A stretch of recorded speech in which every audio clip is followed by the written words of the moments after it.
सुप्रभात।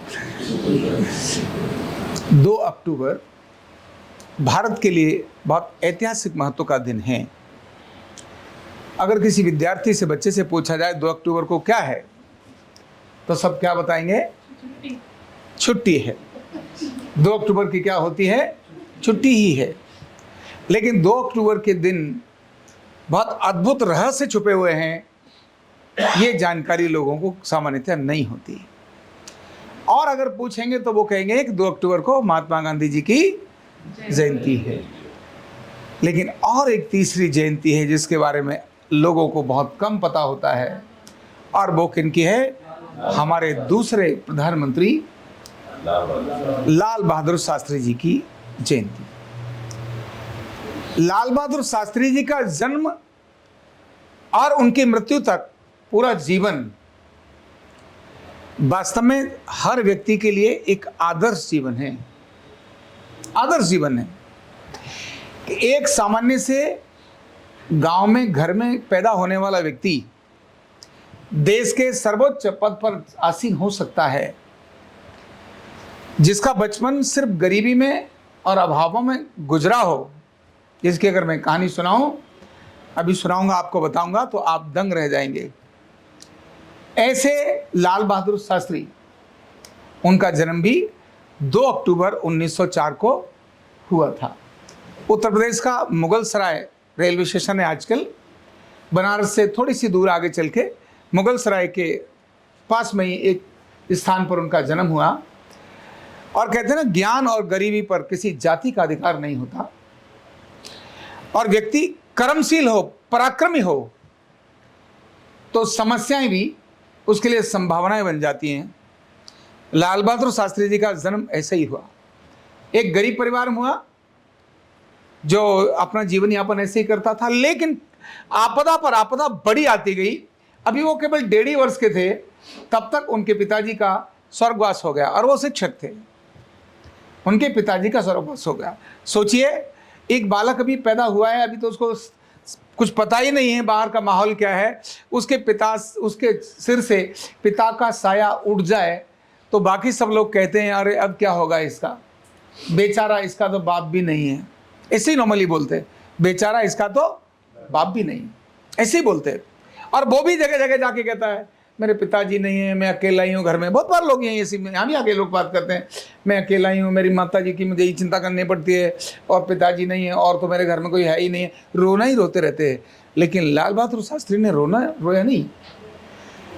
उनका जो घर है, गाँव है, वो गंगा जी के एक किनारे पर है, उनका विद्यालय दूसरे किनारे पर था गंगा जी के।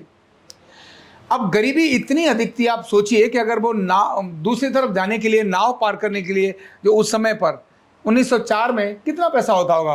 बहुत छोटा, एक आधा पैसा हो जाए, 1 पैसा ऐसा रहता होगा नाव को क्रॉस करने के लिए। उतना पैसा भी उनके पास नहीं था।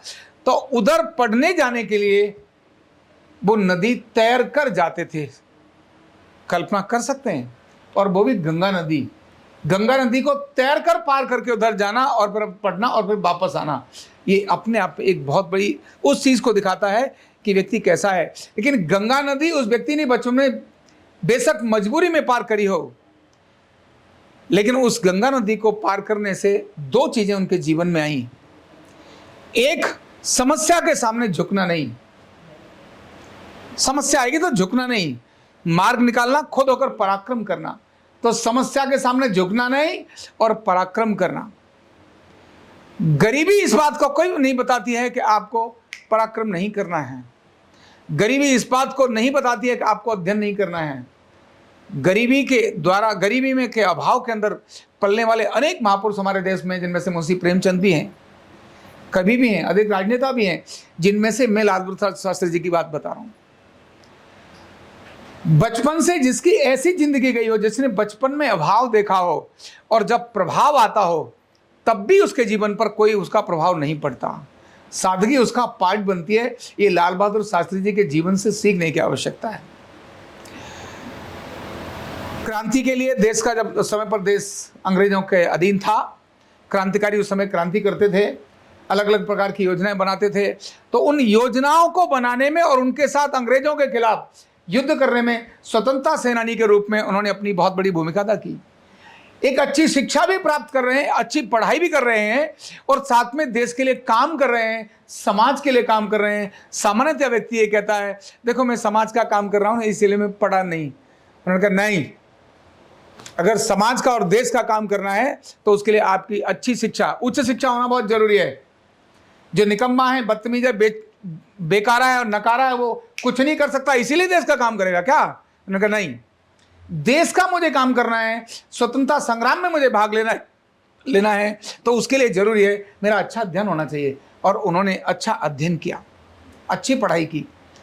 स्वतंत्रता संग्राम में एक निस्वार्थ भाव से जिस प्रकार वो लगे रहे, एक सादगी भरे जीवन से जिस प्रकार वो लगे रहे, उसके कारण जब देश स्वतंत्र हुआ उस समय पर पहली सरकार के अंदर वो मंत्री रहे और दूसरी सरकार जब जवाहरलाल नेहरू जी की मृत्यु हो गई तो उसके बाद में उनको देश का प्रधानमंत्री बनाया गया। अब उनके प्रधानमंत्री काल की जो कुछ खास घटनाएं वो हमारे को ध्यान में रखने की है। जैसे ही व्यक्ति कभी प्रधानमंत्री बनता है तो अनेक बार ऐसा हमने देखा है, या किसी उच्च पद पर चला जाता है तो दिन में वो हर 5 मीटिंगों में 5-5 प्रकार के अलग अलग ड्रेस भी बदल लेता है। हर जगह पर अलग प्रकार का जाएगा, इधर से अलग जाएगा और पता नहीं उसको क्या क्या सजाने वाले बजाने वाले कुछ हो गए। लेकिन यह एक ऐसा प्रधानमंत्री था जो राजभवन में रहने के बाद भी भारत सरकार के प्रधानमंत्री, मतलब बहुत उच्च पद हो गया, राष्ट्रपति के बाद प्रधानमंत्री आता है, उच्च पद पर होने के बाद भी वही साधारण कुर्ता और पजामा और वो पैरों में सामान्य चप्पल, ऐसी ही उनकी जिंदगी जैसी पहले थी वैसी उस समय पर उनकी जिंदगी वहां रही। और देश के कितने कड़क नेता, क्योंकि पाकिस्तान देश का विभाजन हो चुका था उस समय पर और पाकिस्तान ने दूसरा आक्रमण उस समय पर जब किया तो इन्होंने कहा कि नहीं, जब अंदर तक जाना है तो जाना ही है, उसके साथ किसी प्रकार का सरेंडर नहीं करना।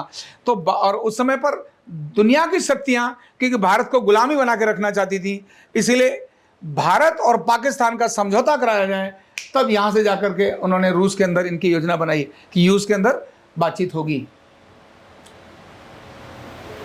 और रूस में बातचीत क्या हुई,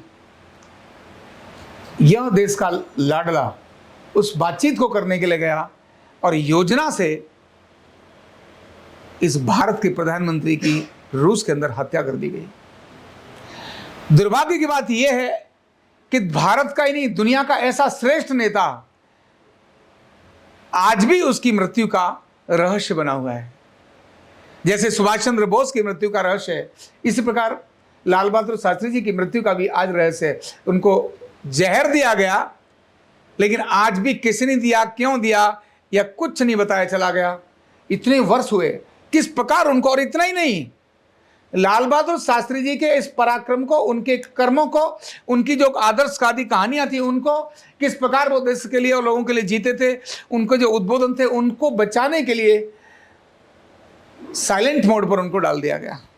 ये देश का बहुत बड़ा दुर्भाग्य। यानी ऐसा व्यक्ति जो एक सामान्य व्यक्ति के लिए आदर्श बनकर खड़ा होता है, एक ऐसा व्यक्ति जो बिल्कुल जिसका पिता नहीं है, माँ भी नहीं है, गरीब है, निर्धन है, कुछ भी है, उसके लिए आदर्श बना, जिसके लिए आदर्श हो सकता है, ऐसे आदर्श प्रतीक को भारत के अंदर बच्चे को उसकी कहानी और जीवनी के बारे में भी बतानी है। एक लंबा समय योजना से भारत में ऐसी प्रक्रियाएं चलती रही।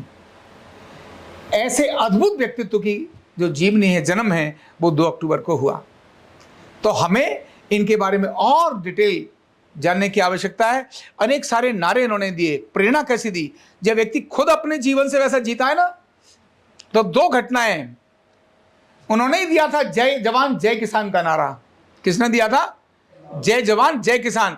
जिस समय पर युद्ध का समय आया और किसान और जवान दोनों को मिलकर लड़ने की आवश्यकता हुई, तब उन्होंने कहा जय जवान और जय किसान का नारा दिया। और युद्ध के लिए और बाकी चीजों के लिए जब देश में संकट आया, दुनिया के कुछ देशों ने कुछ चीजें देना मना कर दिया, हम ये नहीं देंगे, अन्न नहीं देंगे, अनाज नहीं देंगे। तो लाल बहादुर शास्त्री ने सारे देश के अंदर कहा ये काम करेंगे, एक दिन का हम क्या रखेंगे, उपवास रखेंगे।